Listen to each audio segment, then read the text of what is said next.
deliver us what we expect from industry. Thank you very much. Once again, thank you. And now, whatever procedure you will follow for this inquiry presentation. Acha. So one by one, as per the list of the given paper, we will call this thing. And I'm sorry to this thing, but this key papers, well, because they are the key, means they are open. And when you open, you see it. Okay. So now the door is open for you. You can see it, and therefore you will be more comfortable in expressing your views and your presentation. And I hope that you would take less time to do so. The maximum 10 minutes, I suppose, would be reasonable. 7 minutes would be reasonable for presentation. Try to make it and cover whatever you written in few minutes. Thank you very much.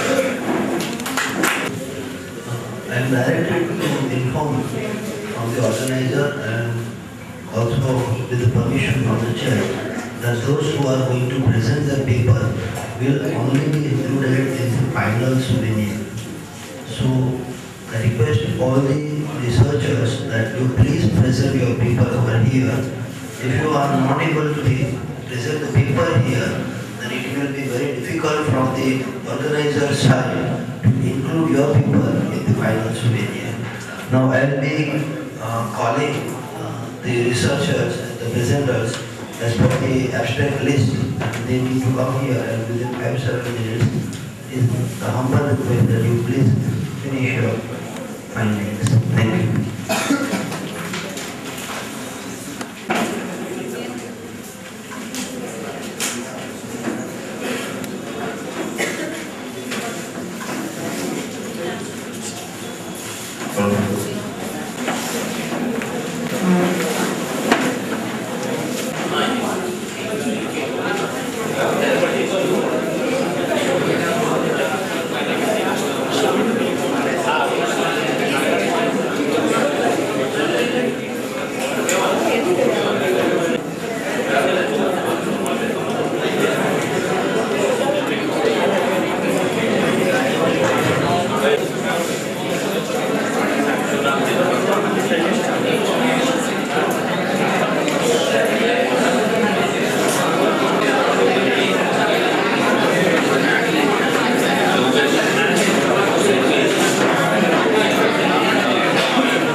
Qazi Arifa.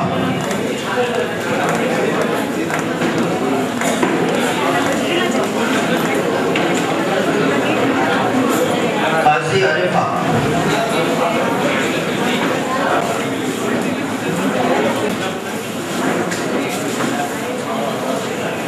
Dais dignitary chairperson शिक्षाई हमारा गुरु जिया नदीवाला साहब पंड्या साहब John Parman साहब विमल साहब हमारे अध्यापक मित्रों और विद्यार्थी भाइयों और बहनों બંનેને ધ્યાનમાં રાખીને મૂડીવાદ વિશેના એમના જે વિચારો છે એના અનુસંધાને મેં થોડું કામ કર્યું છે. એમાં મેં કાર્લ માર્ક્સની મૂડીવાદ ઉપરની વિચારધારામાં સાહેબે જેમ વાત કરી એમ CSMSC અને ડેલ્ટા એમની પણ વાત કરી. કમ્પ્યુટરની મૂડીવાદ ઉપરની વિચારધારામાં એક વાત સરસ આગળ થઈ ગઈ છે અને તે રચનાત્મક પતન બહુ ઉપયોગી શબ્દ લાગ્યો કે પતન પણ રચનાત્મક અને એ કેવી રીતે નવું સંશોધન કરી અને કોર્પોરેશનોનું અસ્તિત્વ ધરાવે અને કોર્પોરેશનો પછી શેર બજાર અને એના માલિકો કોઈ અને આર્થિક સત્તા ધરાવનાર કોઈ અને નિર્ણય લેનાર કોઈ અને કેવી રીતે આખું એ સુમ્પીટરે બતાવ્યું છે કે નવસર્જન કેવી રીતે થઈ શકે છે. અલબત્ત એ બંને વાતો જે મૂકવામાં આવી છે એમાં રચનાત્મક પતન કન્સ્ટ્રક્ટિવ ડિસ્ટ્રક્શન એ સુમ્પીટર માટે બહુ લખાણ જે થયું છે એમાં મને બહુ સરસ આ શબ્દ ગમ્યો કે જ્યારે આ એક કોર્પોરેશન વ્યવસ્થા ઊભી થવાની છે ત્યારે કેવી રીતે નવસર્જન થશે અને કેવી રીતે નવસર્જન થયા પછી એ સેમ કારવાસની જે મૂડીવાદનું કેવી રીતે પતન થશે એની વાત કરેલી છે. મેં આખા મૂડીવાદના ભાવિ વિશેના સંદર્ભમાં જ વિચાર કરીને નોંધ કરેલી છે. તો ડાર્માર્ક્સ અને સુમ્પીટર બંને નહીં કેટલીક બાબતો જે સમાન છે એને મૂકવા માટેનો પ્રયત્ન કર્યો છે અને કેટલીક બાબતો જે ડિફર છે એને મૂકવા માટેનો પ્રયત્ન કર્યો છે. છેલ્લે બંનેના મોડલ્સ મૂક્યા છે અને મોડલ્સ મૂક્યા પછી એ બંનેની મૂડીવાદ વિશેની શું વિચારધારા છે એ વાત રજૂ કર્યા પછી મેં વર્તમાન સ્થિતિને બહુ નાજુકતાથી લીધી છે કે વાસ્તવિકતા શું છે અને મૂડીવાદનું ભાવિ શું છે. પછીના અર્થશાસ્ત્રીમાં મિલ્ટન ફ્રીડમેન એના અનુયાયીઓ આવ્યા અને એમણે મૂડીવાદના ભાવિ વિશે કંઈક જુદી વાત કરી. કોઈ પણ આર્થિક પદ્ધતિની સફળતા કે નિષ્ફળતાના સંદર્ભમાં અત્યારે મૂડીવાદ માટે બંને બાબતો જોવામાં આવે છે. ભાવિ વિશે આશાવાદ પણ છે, નિરાશાવાદ પણ છે. મારું પોતાનું એવું માનવું છે કે કોઈ પણ આર્થિક પદ્ધતિ એક વહેતા પાણી જેવી હોવી જોઈએ. એમાં ગતિશીલતા હોવી જોઈએ, એમાં પરિવર્તનશીલતા હોવી જોઈએ અને તો જ એ અર્થતંત્રમાં કાયમ એ પદ્ધતિ ટકી શકે છે. એના ભાવિ અંધકારમય વિશે કારવારસે ઘણું બધું કર્યું છે, છતાં પણ આટલા આઘાત પ્રત્યાઘાતો સહન કર્યા પછી પણ આજે મૂડીવાદ ટકી રહ્યો છે. અને એ જે મૂડીવાદ ટકી રહ્યો છે એમાં ઘણીવાર એક પ્રશ્ન એ પણ થાય છે કે કેવી રીતે મૂડીવાદ ટકી રહ્યો છે. એમ કહેવાય છે કે વિશ્વના વિકસિત દેશો છે એ વિકસિત દેશો એ અલ્પ વિકસિત દેશોનું શોષણ કર્યું છે અને એ વિકાસની મોટી હરણફાળ ભરી શક્યા છે. અલબત્ત કદાચ એના માટે ત્યાંની ઉપભોક્તાવાદી જે પ્રવૃત્તિ છે એ ઉપભોક્તાવાદી પ્રવૃત્તિ કદાચ સૌથી વધારે જવાબદાર હશે અને કદાચ પેલા ઋષિ ચાવાકની નીતિ અને કદાચ ફિલોસોફી પણ હશે અને સુખવાદી ફિલોસોફી પણ એની અંદર હશે એવું મારું માનવું છે. આજે બંને અર્થશાસ્ત્રીઓની જે વાત કરી છે એમાં મેં છેલ્લે વાસ્તવિકતા અને મૂડીવાદ વિશે વાત કરી છે કે કાર્લ અને સુમ્પીટર બંનેના વિચારોમાં જે નકારાત્મક તત્વ જણાય છે એમાં કાર્લ એમ કહ્યું છે કે મૂડીવાદ ભવિષ્યમાં નષ્ટ થઈ જશે. અલબત્ત તુલનાત્મક રીતે જોઈએ તો આમ મૂડીવાદમાં સદંતર નાશ થવાની કોઈ પ્રક્રિયાને બદલે જો તેમાં સુધારા થાય અથવા તો રાજ્ય ઓછામાં ઓછી દખલગીરી કરી અને એક મિત્ર ફિલસૂફ અને માર્ગદર્શક તરીકેની ભૂમિકા ભજવે તો કદાચ મૂડીવાદ જે અત્યારે છે એ નવા સુધારાવાદી સ્વરૂપે વધારે સારું વ્યવસ્થિત મૂકી શકાય. 2008ની વાત કરવામાં આવી અને 2008નું મંદીમાં જે પરિસ્થિતિ પેદા થઈ એમાં કદાચ અમેરિકાના જે કેટલાક અર્થશાસ્ત્રીઓ છે એ માત્ર સોશિયલ ડેમોક્રેસીના નામથી ગભરાય છે. 2008ની મંદી પાછળ આર્થિક અસમાનતા જવાબદાર હતી. એ અસમાનતા અસ્તિત્વને જન્મ આપ્યો અને અસ્તિત્વ વધુ અસમાનતાને જન્મ આપે છે એવી એક આખી પ્રક્રિયા શરૂ થઈ હતી. મૂડીવાદ અને સમાજવાદમાં લોકશાહી દ્વારા વિકાસ થવો જોઈએ. ઇતિહાસ પણ એમ કહે છે કે મૂડીવાદમાં સાદી લોકશાહી હોતી નથી. મેં છેલ્લે ઉપસાહવાનું અર્થશાસ્ત્રનો નોબેલ પ્રાઇઝ વિજેતા જોસેફ સ્ટીગલરના કેટલાક વિચારો નોંધ્યા છે.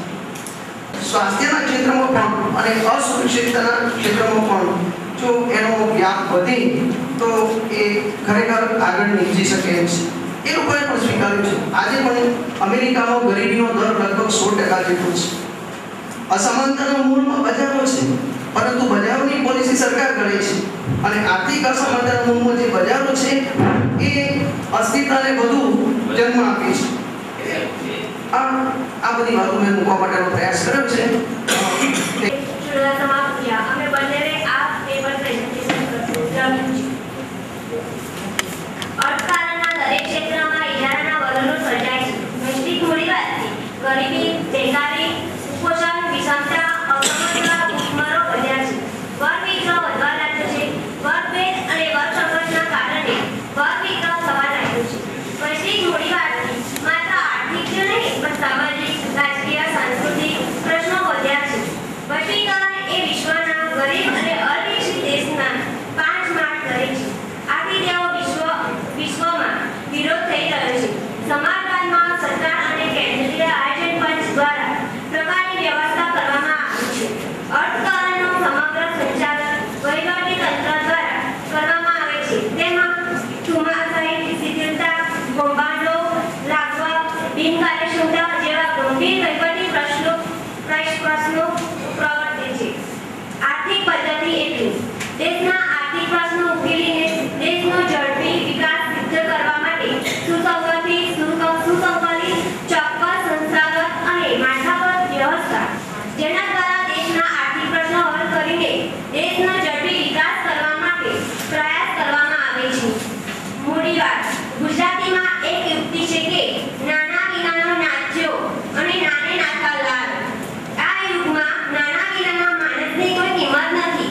નાનું જ લગભગ સર્વસ્વ અને સર્વે સર્વા હોય તેમ જણાય છે. સમગ્ર જગતમાં નાનાને આધીન છે. વિશ્વનો જીવન મંત્ર છે નાનું છે તેમ માનવામાં આવે છે. મૂડીવાદ એ વિશ્વની સૌપ્રથમ મૂડીવાદનો જ અમલ થયો છે. મેક્સ વેબર જણાવે છે બુદ્ધિપૂર્વક અને પદ્ધતિસર નફો મેળવવાની વૃત્તિ એટલે મૂડીવાદ. સમાનતા સમાજવાદના ખ્યાલને ઘણા બધા વિદ્વાનોએ વ્યાખ્યાબદ્ધ કરવાનો પ્રયાસ કરેલો છે. તેમાંની મહત્વની અને મુખ્ય વ્યાખ્યા પ્રોફેસર મોરિસન જણાવે છે. સમાજવાદની મુખ્ય લાક્ષણિકતા એ છે કે બધા ઉદ્યોગો અને જમીનની સામૂહિક માલિકી હોય છે અને તેનો ઉપયોગ સામૂહિક રીતે કરવા માટે કરવામાં આવે છે. સમાજવાદમાં તેના નામ પ્રમાણે સમાજ કેન્દ્રમાં હોય છે. તેમાં સમૂહ, રાષ્ટ્ર કે સમાજ સર્વોચ્ચ સ્થાને છે. વ્યક્તિગત હિતો માટે કોણ છે? ઉત્પાદનના બધા સાધનોનો માલિક રાજ્યની હોય છે. ઉત્પાદનના સાધનોની ફાળવણી થાય છે અને તે જ રીતે ઉત્પાદન થાય છે. જે કંઈ ઉત્પાદન અને આવક સર્જન થાય છે તેની સમાજના તમામ સભ્યો વચ્ચે સમાન અને સમતોલિત રીતે વહેંચણી કરાય છે. ભારતના વિકાસના સંદર્ભે સંપીડરે વિચારો રજૂ કર્યા છે કે ભારતના લોકશાહી વ્યવસ્થા છે તેમાં કેટલા પ્રમાણમાં સાર્થક થાય છે તે જોવાનો મેં પ્રયત્ન કર્યો છે. તો સૌપ્રથમ જે લોકશાહીની વ્યાખ્યા અબ્રાહમ લિંકને આપી છે તેને કીધું છે લોકશાહી એટલે લોકોની માટે અને લોકો દ્વારા ચાલતી સરકાર એટલે લોકશાહી. હવે આ લોકો માટે અને લોકો દ્વારા ચાલતી શાસન વ્યવસ્થા એને આપણે લોકશાહી કહીએ છીએ. અને લોકશાહીના મૂલ્યોની આપણે વાત કરીએ તો સમાનતા, સ્વતંત્રતા, બંધુત્વ આ લોકશાહીના મૂલ્યો છે. તો ભારતમાં આ લોકશાહીના જે મૂલ્યો છે એનું કેટલું પાલન થાય છે અને કેટલું જતન થાય છે અને દેશના આર્થિક વિકાસમાં કઈ રીતે યોગદાન આપી શકે એની વાત છે. તો ભારતમાં આપણે જોઈએ છીએ આપણે 1950માં આપણે બંધારણ આપણું ઘરાણું અને આપણે લોકશાહી શાસન વ્યવસ્થા અપનાવી અને એમાં આપણે સમાનતા, બંધુત્વ, સ્વતંત્રતા જેવા મૂલ્યોને અપનાવ્યા અને એ મૂલ્યો આજે ક્યાંક જોખમાણા છે એવું આપણને લાગે છે. આપણા દેશમાં જે ભ્રષ્ટાચાર છે અને આ જે સત્તાનો લોકશાહીમાં શું હોય છે કે પ્રજા દ્વારા શાસન ચાલે છે, પ્રજા પોતાના પ્રતિનિધિત્વને તૂટે છે. આજે એવું શું છે કે જે પ્રતિનિધિઓ છે એના અમુક પક્ષોના હાથમાં સત્તાનું કેન્દ્રીકરણ થઈ ગયું છે જે આર્થિક વિકાસને અવરોધે છે. હવે વિકાસના પરંપરાગત ખ્યાલની વાત કરીએ તો વિકાસના પરંપરાગત ખ્યાલોમાં કે રાષ્ટ્રીય આવકમાં માત્ર વધારો થાય, માત્રિક આવકમાં વધારો થાય. તો આ જે ખ્યાલો હતા એ વિકાસના પરંપરાગત ખ્યાલો હતા. જ્યારે વિકાસના વર્તમાન ખ્યાલોની વાત કરીએ તો વિકાસના વર્તમાન ખ્યાલમાં માત્ર આર્થિક વિકાસ જ નહીં પરંતુ તેની સાથે સાથે માનવ વિકાસને પણ ઘણું બધું મહત્વ આપવામાં આવે છે. એટલે માનવ વિકાસ થાય તો જ સાચા અર્થમાં આર્થિક વિકાસ થયો કહેવાય. આજે ભારતમાં જોવા જઈએ તો માનવ વિકાસ 134 નો કહેવામાં આવે છે. તો ભારતમાં માનવ વિકાસ તો નથી થયો, કારણ આજે પણ ભારતમાં વંચિતોનો મોટો વર્ગ જોવા મળે છે. તેમાં જે સામાજિક રીતે પછાત ગણાતા વર્ગોમાં વંચિતતા જોવા મળે છે અને સ્ત્રીઓમાં પણ વંચિતતાનું પ્રમાણ મોટા પ્રમાણમાં જોવા મળે છે, જે દેશના આર્થિક વિકાસને અવરોધે છે. પછી સુમ્પીટરનો ખ્યાલની વાત કરી. સુમ્પીટર એમ માનતા હતા કે મૂડીવાદ જે વ્યવસ્થાને હશે તો ધીરે ધીરે એમાંથી સમાજવાદી વ્યવસ્થા સ્થાન લેશે. હવે મૂડીવાદમાં એવું થશે કે મોટા મોટા ઉદ્યોગો નિર્માણ થશે, ધનિકો વધુ ધનિક બનશે. પછી સમય જતા જતા નવપ્રવર્તન થશે. નવપ્રવર્તનના કારણે નવપ્રવર્તકોનો એક વર્ગ ઊભો થશે અને એ વર્ગ ઊભો થશે એટલે ધીરે ધીરે પગારદારોનો એક વર્ગ ઊભો થશે.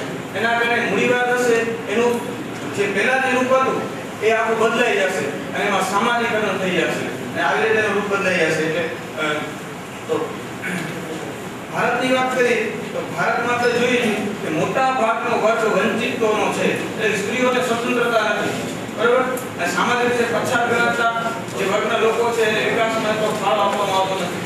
તો જ્યારે આપણે નવપ્રવર્તનની વાત કરીએ છીએ નવપ્રવર્તન થશે અને નવપ્રવર્તન દ્વારા નવપ્રવર્તકોનો વર્ગ ઊભો થશે. એ વર્ગ ક્યારે ઊભો થઈ શકે? જો મોટાભાગની સ્ત્રીઓને સ્વતંત્રતા જ નથી, શિક્ષણની સ્વતંત્રતા નથી, કામ કરવાની સ્વતંત્રતા નથી, તો એના દ્વારા કઈ રીતે આપણે નવપ્રવર્તકોનો વર્ગ ઊભો કરી શકશું? તો આ એક સુમ્પીટર જે રીતે કે જેના વિચારો છે કે ભારતમાં અમુક પ્રમાણમાં આવી રીતે ઘણી બધી આપણે મુશ્કેલીઓ છે આ સાબિત કરવામાં. હવે બીજી એક વાત કરીએ તો આ નવપ્રવર્તકનો જે ખ્યાલ છે એ ભારતના સંદર્ભમાં જોવા જઈએ તો સંપોષિત વિકાસનો જે ખ્યાલ છે એમાં પણ આપણે જોઈ શકીએ. સંપોષિત વિકાસ એટલે કે વર્તમાન પેઢીનો એવો વિકાસ કરો જેના કારણે ભાવિ પેઢીના વિકાસને જોખમે વગર. તો આ નવપ્રવર્તનનો જે ખ્યાલ છે એ સંપોષિત વિકાસમાં જો લેવામાં આવે તો એના દ્વારા આપણે એવી સંશોધન એવો નવપ્રવર્તન કરવું જોઈએ કે જેના કારણે એનો લાભ આવનારી પેઢી પણ લઈ શકે.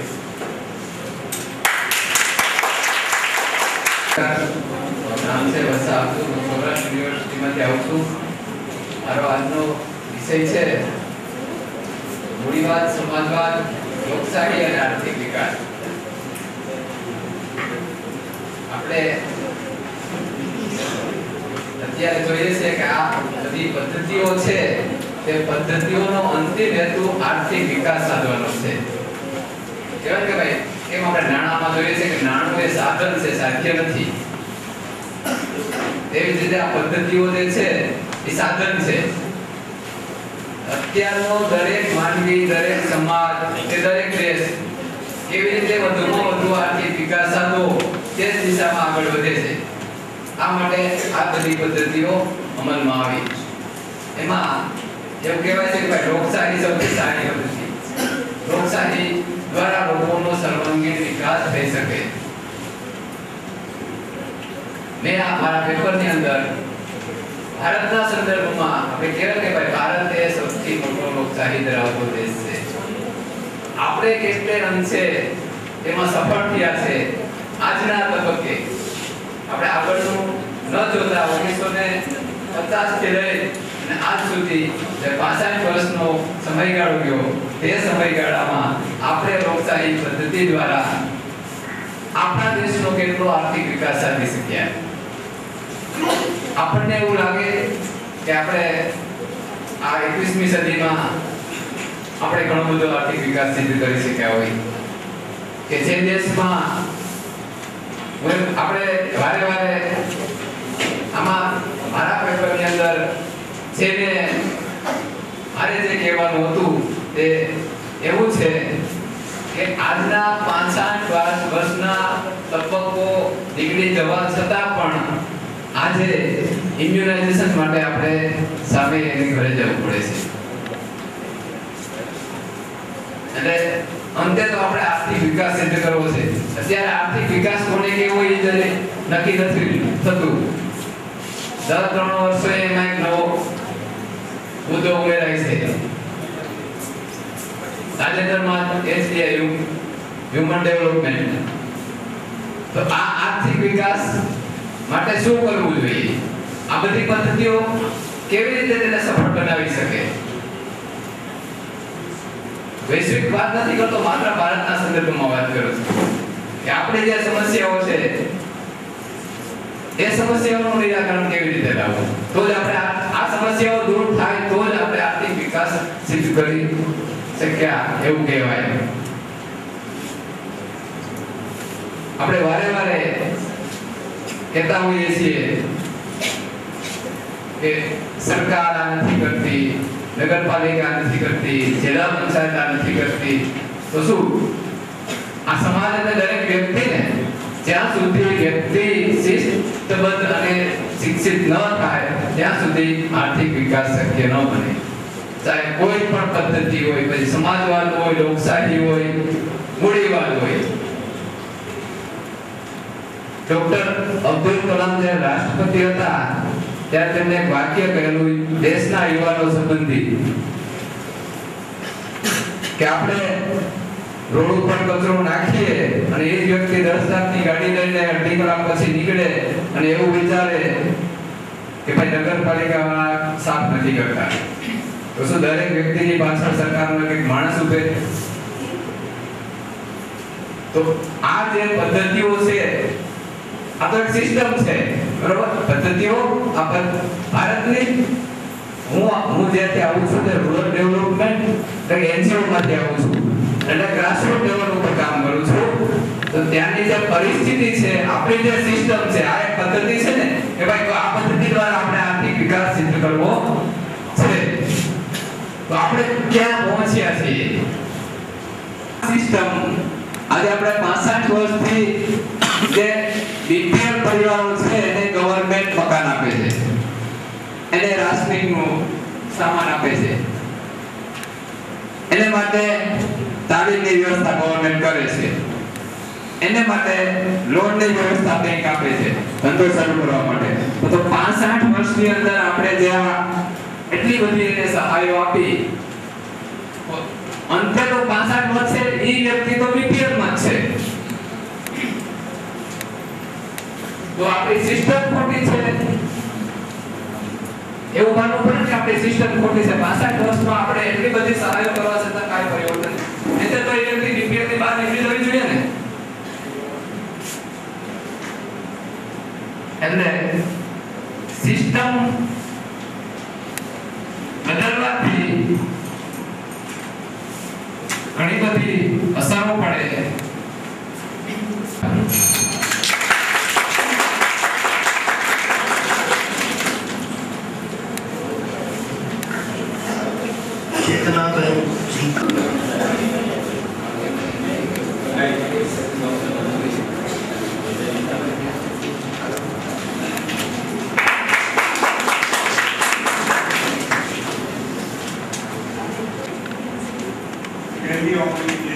Democracy, state and actually the theme of the conference that was very much good and it's suited to the that when COP agreement was signed by 5 member countries, mainly Indonesia, Malaysia, Philippines, Singapore and Thailand. But 5 more members joined later and they were Brunei, Vietnam, Laos, Myanmar and Cambodia. So at present there are 10 countries of ASEAN, Association of the Southeast Asian Nations.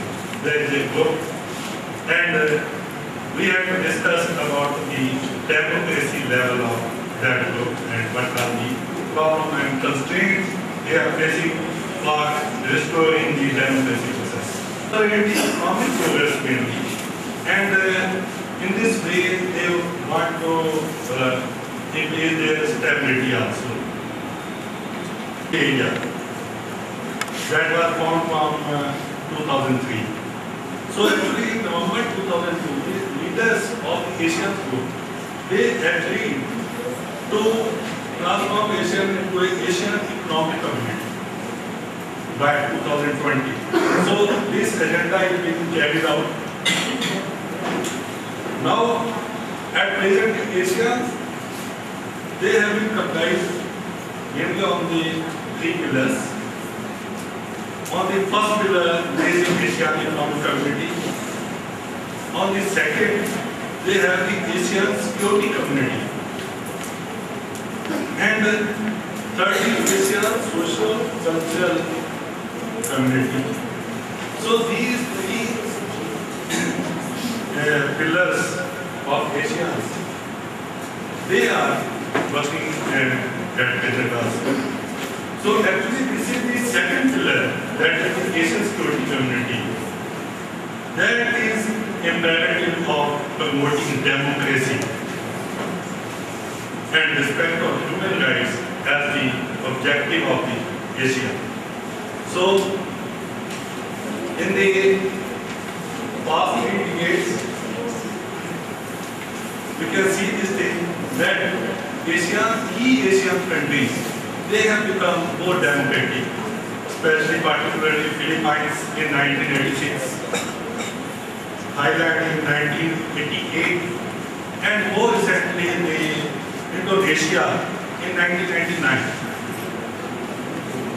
So actually, Indonesia is the third largest democratic country of the world after USA and India. So here, in fact, still the Thailand and Philippines, they are struggling to consolidate the democracy because they have not restored full democracy there. And Myanmar is under the military rule still, because they are still struggling for restoring democracy in that country. Malaysia and Singapore, they continue to provide successful example of the soft authoritarian regime. And Vietnam and Laos, they are the socialist country, land. Cambodia is hardly democratic because there is one man who is there for over a long period of time. Because the objective of this paper, that is mainly concerned with the outlines and nature and scope of the Asian democracy, by examining the extent to which Asian countries will be able to implement the measures to build democracy in the region. So, in this paper, naturally the key economic indicators, of democracy that have been discussed. So firstly, I want to show these key economic indicators. Here there is a huge disparity in this table. You can see this thing. Their population is only 0.4 billion. I mean to say 4 lakhs. So, in the whole thing in HPI and trade area, there is huge disparity. We can see from this. Plus, the Asian democracy, that now no doubt Asians seem to promote two incompatible norms. Because one that maintains the traditional formula, that is the non-interference in the internal affairs of the member countries. So, in the group of 10 countries, no country can interfere in the internal affairs of any other member country. But on the other hand, they have to promote democracy and fundamental freedom. So in total, if we see the indicators of democracy, mainly the indicators of democracy among the Asian countries, that shows the disparity in governance. Actually, the varied ranking of economic freedom raise more doubts about the democratic structure of the ASEAN. Especially if we see this thing, that in this indicator is Singapore, Malaysia and Thailand. They emerge as a more democratic setup country. 43મી વાર્ષિક પરીક્ષા માટે મારો વિષય છે સુમ્પીટર અને marks સમાજવાદના સંદર્ભમાં. સૌપ્રથમ Karl માર્ક્સની વાત કરું તો એક એવા વિચારક હતા કે જેના વિશે પુષ્કળ લખન થયું છે. તેના વિચારોમાં અર્થશાસ્ત્ર જ નહીં પણ સમાજશાસ્ત્ર, રાજ્યશાસ્ત્ર તેમજ ઇતિહાસ માટેના મહત્વના નીકળ્યા છે. તેઓ ક્લાસિકલ વિચારોના સમકાલીન હતા, તેઓ ક્લાસિકલ મૂડીવાદી માળખામાં રહીને વિશ્લેષણ આપે છે. આમ છતાં તેમનો નિષ્કર્ષ છે એ જુદો કરી આવે છે. તેમના નિષ્કર્ષમાં તે સામ્યવાદના પ્રણેતા સાબિત થાય છે. વિશ્વમાં રશિયા, ચીન અને સામ્યવાદી રાષ્ટ્રોમાં માર્ક્સની વિચારસરણીએ ક્રાંતિકારી એક અસર ઉજાવી છે. સુમ્પીટરની વાત કરીએ તો તેઓ કોઈ પણ સમસ્યાને તેઓ એક જ દ્રષ્ટિકોણથી જોવાને બદલે તેના ઉપર સમગ્રપણે વિચાર કરતા. તેમને આર્થિક વિકાસની પ્રક્રિયામાં ઉભા થતા પાયાના પ્રશ્નોની વિશદ છણાવટમાં રસ હતો. તેમની માન્યતા પ્રમાણે આર્થિક વિકાસ એ આખી સામાજિક ઘટનાનો એક ભાગ છે. આમ તેઓનો આર્થિક વિકાસ પ્રત્યેનો એક ભાગ છે. આમ તેમનો આર્થિક વિકાસનો અભિગમ કાર્લ માર્ક્સને ઘણો જ મળતો આવે છે. છતાં બંને લેખકોના વિશ્લેષણ અને વિભાવનાઓમાં ઘણો તફાવત છે. માર્ક્સના વિચારોની મૂળભૂત વિચારો છે તે માર્ક્સ જણાવે છે કે ઇતિહાસનું ભૌતિક અર્થઘટન. ઇતિહાસના આર્થિક અર્થઘટનનો અર્થ ઇતિહાસનો આર્થિક ઘટમાળ તરીકે સ્વીકારવો અને આર્થિક પ્રવાહો જ ઇતિહાસના બનાવનારા બનાવો તરીકે લેવા. ઇતિહાસ સમજવા ઐતિહાસિક ભૌતિકવાદને સમજવો જરૂરી છે. તેઓના મતે આર્થિક પરોક્ષ સામાજિક અને અન્ય સંસ્થાઓનું નિરૂપણ છે. ઇતિહાસ જે પરિવર્તનોની નોંધ આપે છે તેમાં ઉત્પાદન પ્રથા, પરિવર્તનો અને તે પરિવર્તનોનું પરિણામ જોઈ શકાય છે. ઉત્પાદન પ્રથા અને સામાજિક સંબંધો પરસ્પર એક સાથે સંકળાયેલા છે. ઉત્પાદન પ્રથા પરિવર્તન સાથે સામાજિક સંબંધો બંધાય છે. હવે માર્ક્સ મૂડીવાદનું પતન તો કે શેષ મૂલ્ય ઉભો કરવાની વૃત્તિ છે. આ પ્રવૃત્તિમાં વધુને વધુ યાંત્રિકીકરણ અપનાવવામાં આવે છે. આથી તેનો કેન્દ્રીકરણ છે એ ઉત્તરોત્તર વધે છે. બીજી બાજુ મજૂરની પરિસ્થિતિ ખૂબ ગરીબ બને છે. કુટુંબનું નિર્વાહ કરવાની પૂરતી ખરીદ શક્તિ હોતી નથી. તેથી મજૂરો ક્રાંતિ કરશે અને પરિણામે મૂડીવાદી પ્રથાનો અંત આવશે. વર્ગ વિગ્રહની વાત કરે છે તો કે ગ્રીક અને રોમન સામ્રાજ્યમાં માલિકો અને ગુલામો, ત્યારબાદ સામંતશાહીમાં જમીનદારો અને અર્ધ ગુલામો, ત્યારબાદ મૂડીવાદમાં મૂડીદારો અને શ્રમિકો, એમ ત્રણ વિભાગમાં વર્ગ વિગ્રહ એ માર્ક્સ જણાવે છે. આ દરેકમાં એક વર્ગ છે એ શોષણ કરવાવાળો છે તો બીજો વર્ગ છે એ શોષિત થયેલો છે. એક વર્ગ છે એ હેવ છે અને બીજો વર્ગ છે એ હેવ નોટ છે. શોષણનો સિદ્ધાંત તો કે કાર્લ માર્ક્સના મોડેલમાં મૂડી સંચયના સિદ્ધાંતમાં પાયાનું કામ છે એ શેષ મૂલ્યનો સિદ્ધાંત છે. કુલ ઉત્પાદન અને વેતન વચ્ચેનો તફાવત શેષ મૂલ્યમાં પરિણમે છે.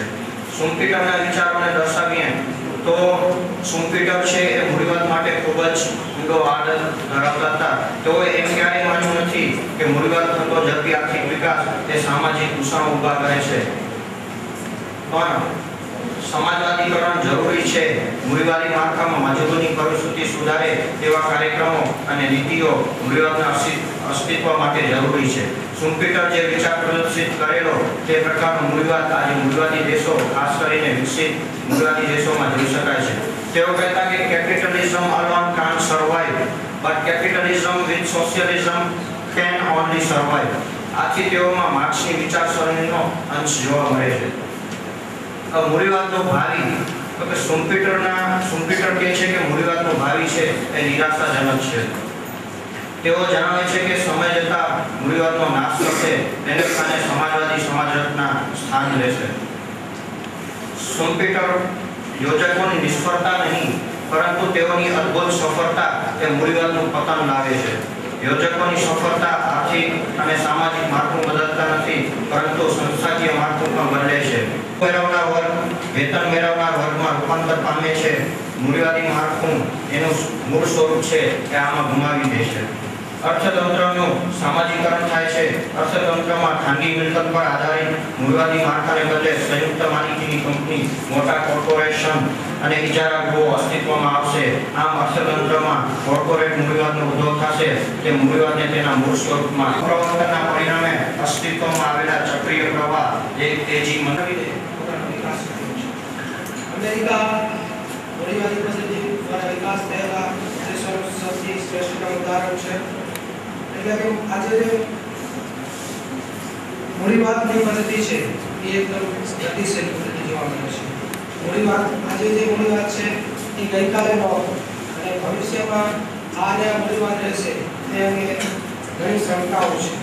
મૂડીવાદ ઓછી હશે તે બજારમાં આપોઆપ દેખાઈ જશે. મૂડીવાદમાં ગ્રાહકોની ઈચ્છા પ્રમાણે જ ઉત્પાદન કરવામાં આવે છે. જે પેઢી ગ્રાહકોની ઈચ્છાનો અનાદર કરશે તે બજારમાં પોતાની મેળવણી. મૂડીવાદમાં એકમોની માલિકી ખાનગી હાથોમાં રહે છે. મૂડીવાદની સમાનતાની શોધ એ મૂળભૂત અને અંતિમ લક્ષ્ય જોવા મળે છે. અમુક નિયોજકો દ્વારા કરવામાં આવતા નવ પ્રવર્તનોનો અન્ય નિયોજકો પણ અનુકરણ કરે છે. એકે નવું પ્રવર્તન કર્યું અંત થતો નથી. નવ પ્રવૃત્તિનું સતત ને સતત ચાલતું પ્રક્રિયા છે. કેમ કે ટેકનોલોજીકલ પ્રગતિ સતત થતી રહે છે, સ્થગિતતા આવતી નથી. જો નવ પ્રવર્તનો અટકી જશે તો માર્કેટ પર અટકી જશે. સુવિધા કર્યા પછી મૂડીવાદની અંતિમ પ્રક્રિયા બનાવે છે. આંતરિક સ્વામી કૃષ્ણ વર્મા યુનિવર્સિટીમાંથી આવો છો. જ્યારે અર્થશાસ્ત્રનો પ્રારંભ થયો ત્યારથી કરીને આજ સુધીમાં એક પ્રશ્ન બધાને સતાવી રહ્યો છે કે વિકાસ તો પ્રાપ્ત કરીએ આપણે, પણ એને લાંબા ગાળા અને કઈ રીતે વધારે પ્રાપ્ત કરવો એ અત્યારે પણ પ્રશ્ન છે. તો આ આર્થિક વિકાસને પ્રાપ્ત કરવા માટે દેશમુખીને વિચારો રજૂ કર્યા છે. એનું થોડુંક હું વિશ્લેષણ કરીશ. તો આજનો મારો વિષય છે સુમ્પીટરના વિચારો. તો સમય ઓછો હોવાને કારણે હું ડાયરેક્ટ એના વિચારો રજૂ કરીશ. તો સુમ્પીટરનો નવપ્રવર્તનનો વિચાર, તો એમણે નવપ્રવર્તન બે રીતે કહ્યા છે કે એક છે કે પેદાશ નવપ્રવર્તન. તો પેદાશ નવપ્રવર્તન એટલે વસ્તુના ઉત્પાદનમાં કરવામાં આવતા મૂળભૂત સહજ ફેરફારો એટલે પેદાશ નવપ્રવર્તન. દાખલા તરીકે આપણે પહેલા કાપડનું ઉત્પાદન કરતા તો એમાં મહત્તમ અંશે શ્રમનો ઉપયોગ કરવામાં આવતો હતો, પરંતુ ધીમે ધીમે વિકાસ થતા તેનો યંત્રો મૂડીવાદીનો ઉપયોગ કરવાના કારણે આને એક પેદાશ નવપ્રવર્તન તરીકે વર્ણવી શકાય. બીજું આવે છે બજાર નવપ્રવર્તન. બજાર નવપ્રવર્તન એટલે કે ઉત્પાદિત વસ્તુને બજાર પાત્ર બનાવવા માટે કરવામાં આવતા સહજ ફેરફાર. એટલે કોઈ પણ વસ્તુ હોય તો તેને રંગ, રૂપ, આકાર, કદ, ગુણવત્તામાં ફેરફાર કરવામાં આવે અને એને બજારમાં મૂકવામાં આવે તો તેને બજાર નવપ્રવર્તન કહે. કારણ કે બજાર નવપ્રવર્તન થકી વસ્તુમાં વધુમાં વધુ વેચાણ થાય છે. પછી એટલે કે નવપ્રવર્તન વિકાસ યાત્રાનો બીજ છે કે નવપ્રવર્તન થકી માંગના પ્રમાણમાં ઘટાડો થતો નથી.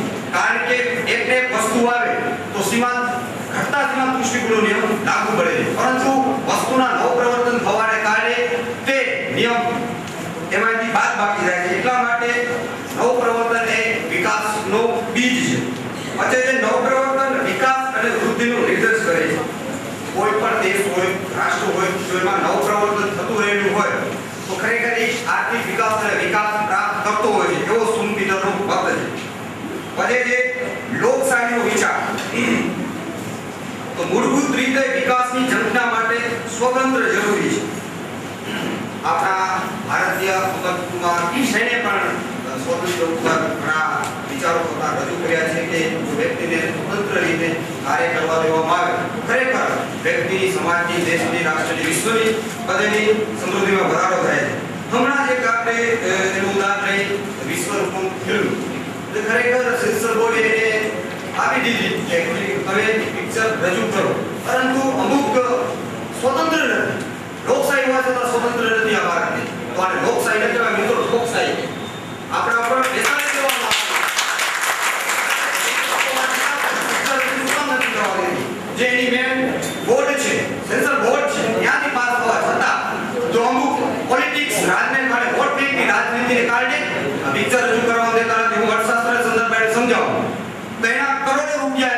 નિર્દેશકે જે છે એને આપ્યા, પરંતુ આને કારણે જે રૂપિયા એમાં ફસાઈ ગયા છે તો એને કારણે રૂપિયાનું જે ચક્ર છે એ ઘટી જાય અને અમુક રૂપિયા દબાઈ રહે છે. તો આ માટે ચલણ વેગ રૂપિયાનું વધે તો જ ખરેખર ભલે આ નાનો મુદ્દો છે, ટૂંકો મુદ્દો છે, પણ સમજવા જેવો છે. આ માટે જરૂરી છે કે સ્વતંત્ર હોવા છતાં બધાને સ્વતંત્ર રાખવું જોઈએ, એમાં કોઈ જાતિ જ્ઞાતિ કે કોઈ પણ ભેદ રાખવું ન જોઈએ. અને બીજો સ્વથી શરૂ કરીને સર્વસ્વ સુધી લોકશાહીમાં સ્વથી શરૂ એટલે કે આપણા વિક્રમી બધી સમાજ કોઈ પણ જાતનો ભેદભાવ રાખ્યા વગર બધાને સરસ રીતે બધું પૂર્ણ રૂપ કરવામાં આવે તો એ લોકશાહી સફળ થઈ શકે. અને ઉચ્ચ જીવન ધોરણ માટે ઉત્કૃષ્ટ સંસ્થાકીય પદ્ધતિ છે. આ પદ્ધતિ થકી જ લોકોનો વિકાસ થઈ શકે એવો સુપીટરનો મત છે. પછી છે કે આર્થિક વિકાસ એ લાંબા ગાળાની પ્રક્રિયા છે, લાંબા ગાળા દરમિયાન પ્રાપ્ત થાય છે. વિવિધ પ્રક્રિયાનું પરિણામ છે. સૌપ્રથમ હવે થોડું સમજાવી દઉં કે આ રીતે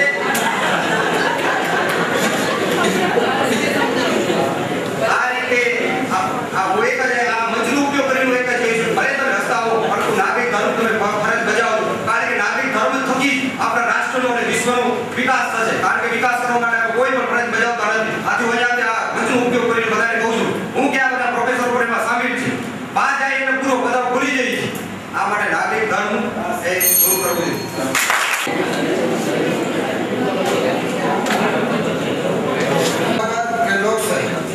કમ્પ્યુટરના વિચારો એ 40 વર્ષના અનુભવ, નિરીક્ષણ અને સંશોધનના પરિણામ સ્વરૂપે હતા. કમ્પ્યુટરના વિચારોનો વિષય વસ્તુ જોઈએ તો મૂડીવાદથી સમાજવાદ તરફ સમાજના વલણનું પૃથ્થકરણ, સમાજવાદ અને લક્ષ્ય સાથે સુસંગતતા, મૂળ વિચારોમાં મનોવૈજ્ઞાનિક, સાંસ્કૃતિક અને રાજકીય પરિબળોનો અભાવનો નિર્દેશ કરે છે. વિકાસ અને સામાજિક જીવનની એકાત્મતાનું નિરૂપણ કરે છે. માર્ક્સના વિચારોની પૃષ્ઠભૂમિ જોવા મળે છે.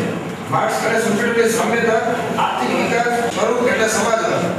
જો રાજકીય પસંદગીનું સ્પષ્ટ અભિવ્યક્ત સ્વરૂપ જોવાનું હોય તો તે સમાજવાદ માટે જોઈ શકાય. મૂડીવાદનું સમાજવાદ તરફ સહજ અને ક્રમશઃ રૂપાંતર થતું હોય છે. તેની આલોચનામાં સમાજવાદ આપોઆપ મૂડીવાદનું સ્થાન લેશે. આ પૂર્વ ધારણા અયથાર્થ છે. દાખલા તરીકે 1997માં પૂર્વ એશિયાઈ કટોકટી, 2008માં અમેરિકા મહેમાન પ્રદર્શનનું પતન, સબપ્રાઇમ ક્રાઇસિસ, 2011 સ્પેન અને ગ્રીસની કટોકટી, યુરોની કટોકટી, વોલ સ્ટ્રીટ આંદોલન. કમ્પ્યુટરના વિચારોનું પ્રત્યાઘાત. રોકફેલરના મતે વિચારો સ્વયં વિરોધાભાસી છે.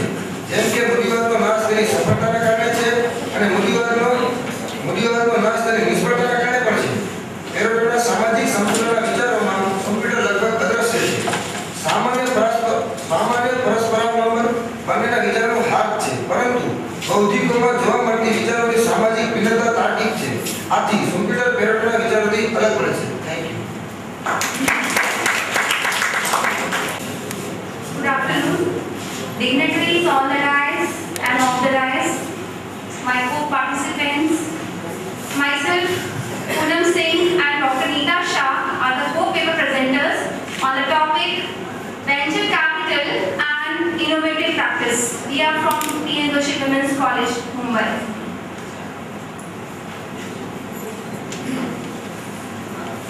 Venture capital is popularly known as risk capital. It is the most flexible form of financing technology based on innovative ideas. It is more widely used where the prospects are bright future in terms of profit and growth. It has emerged as the best financing alternative in developing and developed countries of the world. Objective of the paper is to create an awareness of venture capital in wider and broader sense. Second objective is to find out venture capital, its possibility and application in remote areas of the country where potential prospects exist to a greater extent. What are the traits required for venture capital investment? The business should have invested in shares of established businesses. Firm must have strong history of profits. Risk level should be high of the ongoing projects, which ensures high profitability. It has a long-term liquidity, high risk factor involved into it, high returns are involved into that. Equity participation is expected, and even the participation in management. Sir, I would not like to go to the details of the thing venture capital as such. I would like to focus on that how this particular approach can be brought into the rural areas, which is the need of the hour. What we are talking about, democracy, socialism, capitalism. We want to work in hand together, where the just and equity can be brought to the society for larger extent. Similarly, how the people can have a right and freedom in terms of a democratic nation. So what kind of an approach is going to be more suitable?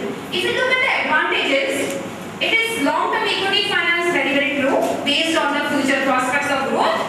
Business partners are enjoying high rewards and profits, but with the equal risk of risk involved into it.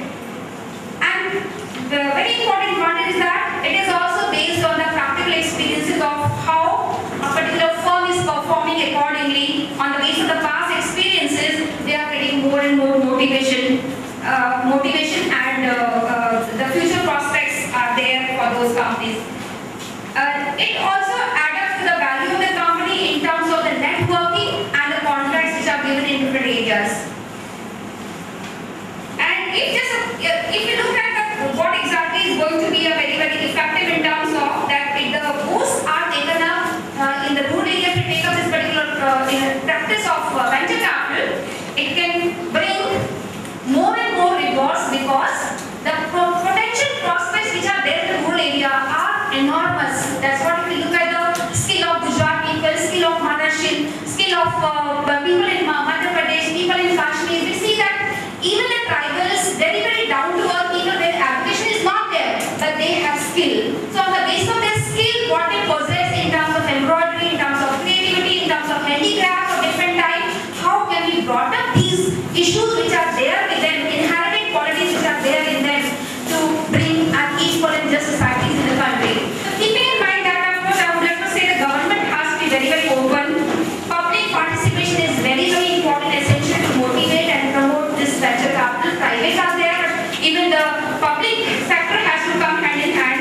Here they are going to be more open, more flexible to work, and should see how with their support, financial support, and the infrastructure support which is required for these people to bring to them to the market, it is very, very important for the overall development that they have to work hand in hand together.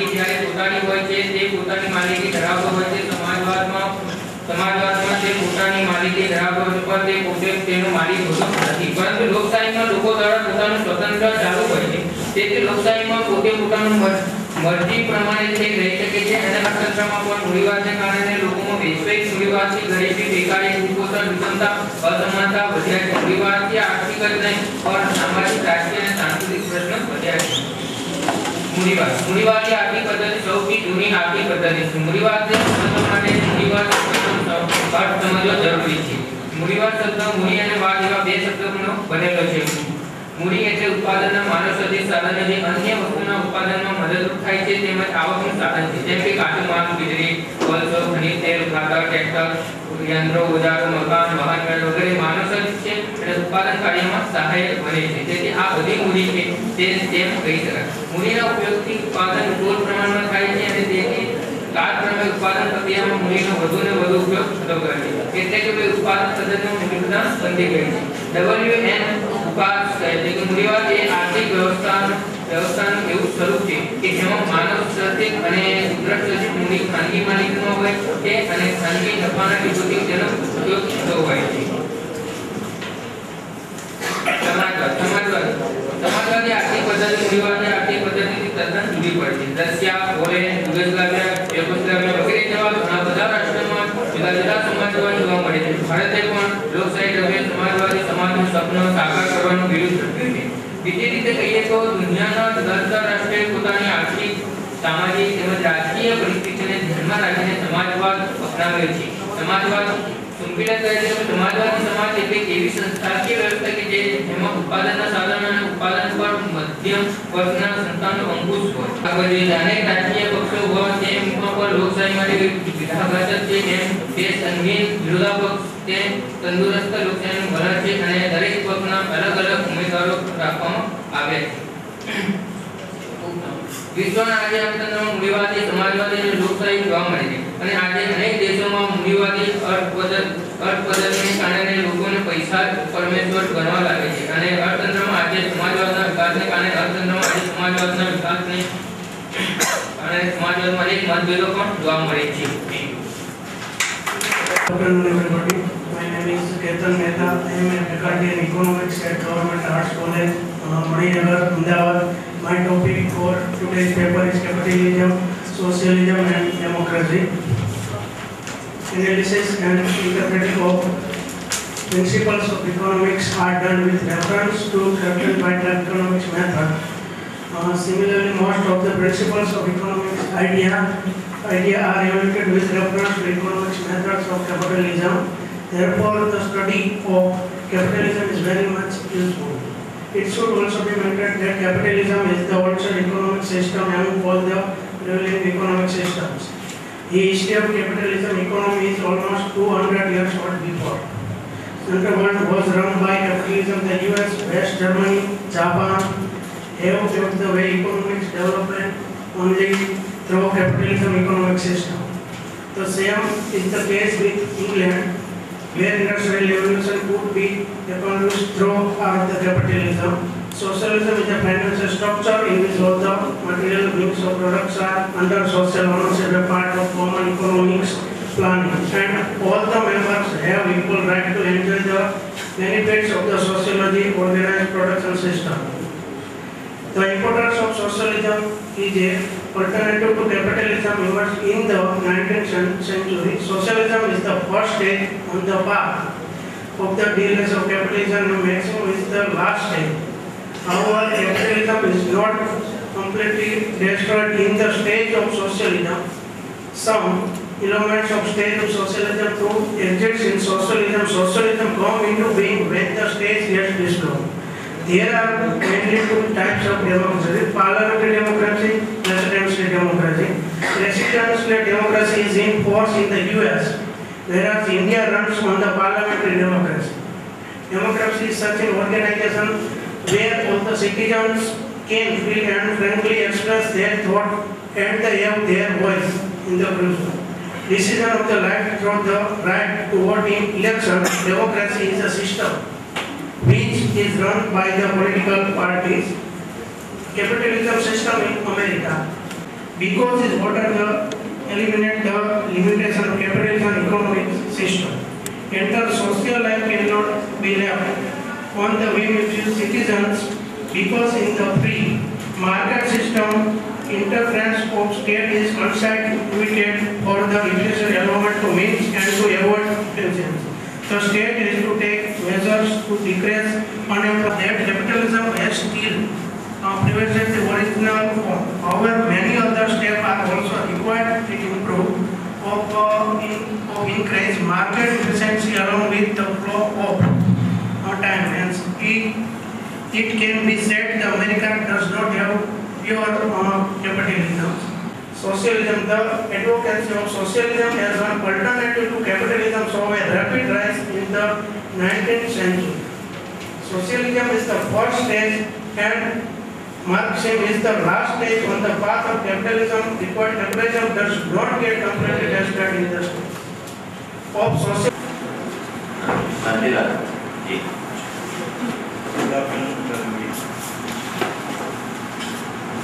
In this conference, my topic is capitalism, socialism and democracy. Nowadays, many subjects come out discussion regarding system and economy. Shape the structure of society for many years and also influence condition of production, wants and economy. Economics have been finally slow in recognizing the phenomena of social class. Many economists research one believe that the capitalism process and change relative share in the national product, so that returns from our average might be individually by a rich growing richer and the poor growing poorer. At least theoretically, but there is no surveillance. This could be brought about either by alignment between public agency and through a sequential or by nationalization or meaning of the future development even of and otherwise unfettered capitalism. On the contrary, most methods of social selection, unlike the method of selection, do not guarantee perform on the selected individual, and their failure to do that is aimed at maximizing profits instead of wealth. For the standpoint of the economic analyst, with many other gross errors, the name idea that economic activity in capitalist society, because it runs on the profit motive and put it differently, that money making necessarily reflects producing from its social goods. Finally, that thank you for giving the chance to present my statement. On dais and of the dais, myself, Harsh Mehta, Academy of Economics, Arts and Commerce, Telangana, and my friend, my colleague, Dr. David P. Joshi, is simply prepared this paper on democracy.